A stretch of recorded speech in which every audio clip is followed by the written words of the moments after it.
歡迎收聽渣打市場快訊。渣打銀行播客系列隨時隨地為你提供市場觀點同分析。歡迎嚟到渣打投資觀點。中東衝突已經持續3個星期，大家越嚟越多疑問，究竟仲要打幾耐呢？油價會唔會再升穿高位呢？受通脹威脅，今年減息嘅機會係咪越嚟越渺茫？問咁多，最想知就係而家應該點樣做好呢？解答呢啲問題之前，首先我哋要認清一個現實：政治一日都延長。與其預測衝突幾時完結，更加明智嘅做法係為壞嘅情況做好準備，咁樣就可以安枕無憂啦。所以我哋就想同大家做個壓力測試，究竟一個均衡嘅資產組合，攻守兼備嘅能力係咪足夠呢？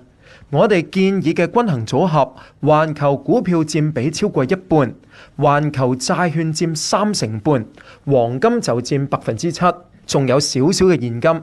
假設一個比較嚴峻啲嘅情景，中東衝突持續3至到6個月，油價持續高企喺$100，美國10年期債息抽升去到4厘半至到5厘，美金亦都抽高1成。根據過往唔同資產類別喺呢個情景嘅關聯表現去推算，債券普遍要受損㗎，尤其係成熟市場政府債券。亞洲股票亦都有機會錄得溫和跌幅，不過美國股票同黃金嘅表現就硬淨，限制整個均衡組合嘅虧損少過3%。相反，假設情景比較樂觀嘅時候，如果油價高企喺$100水平，只係持續大約1個月至到個半月呢，往績顯示呢個均衡組合甚至乎有機會錄得2.7%嘅正回報。所以點解我哋成日話多元化配置可以駕馭唔同嘅市況同埋危機呢？係有數據支持嘅。咁當然過往表現就唔代表未來表現啦，但係至少可以參考，避免恐慌性拋售。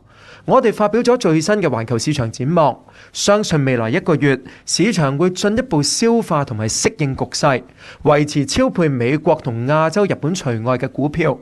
科技企業嘅盈利始終對中美股票會帶嚟支持，大家亦都可以趁近期金價波動去超配黃金，長遠仍然受惠於結構性需求。今集時間到呢度啦，下集再見。多謝收聽渣打銀行嘅播客系列渣打市場快訊，詳情可瀏覽我哋網站嘅最新市場觀點，或者點擊描述內嘅連結。